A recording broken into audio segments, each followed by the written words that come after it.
বগুড়ায় মেয়াদোত্তীর্ণ সিএনজি সিলিন্ডারে চলছে three wheeler, বাসসহ বিভিন্ন যানবাহন। একে তো মেয়াদোত্তীর্ণ, তারপরেও প্রয়োজনীয় নিরাপত্তা না থাকায় এসব যানবাহন রয়েছে চরম বিস্ফোরণ ঝুঁকিতে, যার সবচেয়ে বেশি ব্যবহার হচ্ছে বাস ও বিভিন্ন অটোরিকশাতে। 1, 2, 3 ঢাকায় জমি জিতে নিন 100% ক্যাশব্যাক সহ 20 কোটি টাকার পুরস্কার। কোনো রকম পরীক্ষা নিরীক্ষা ও নিরাপত্তা ব্যবস্থা ছাড়াই মেয়াদ উত্তীর্ণ গ্যাস সিলিন্ডার ব্যবহার করা হচ্ছে যানবাহনে। অটোরিকশা এমনকি যাত্রীবাহী বাসেও এর ব্যবহার হচ্ছে প্রকাশ্যেই। প্রতি 5 বছর পর পর সিলিন্ডার পরীক্ষা করানোর নিয়ম থাকলেও ব্যবহারকারীদের বেশিরভাগই তা জানেন না। কেউ কেউ জানলেও দেন না কোনো গুরুত্ব। টেস্ট করার এখানে সুযোগ সুবিধা নাই, তাই আমরা করি না।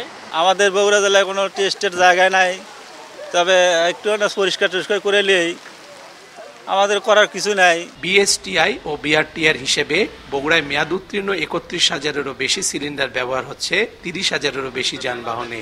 এর মধ্যে বেশি ঝুঁকিতে আছে 25,000 থ্রি হুইলার ও 3 শতাধিক বাস। বিএসটিআই 60 বার পর্যন্ত সিলিন্ডারগুলো টেস্ট করে থাকে, এবং যদি কেউ সচেতন হয়ে আমাদের কাছে আসে এই সিলিন্ডারগুলো টেস্ট করার জন্য প্রয়োজনীয় দিক নির্দেশনার জন্য, তাহলে আমরা তাদেরকে প্রয়োজনীয় দিক নির্দেশনা দিতে পারবো।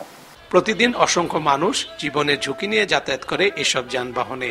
বড় দুর্ঘটনা এড়াতে ব্যবহারকারীদের বিরুদ্ধে ব্যবস্থা নেওয়ার দাবি জানিয়েছেন বিশিষ্টজনরা।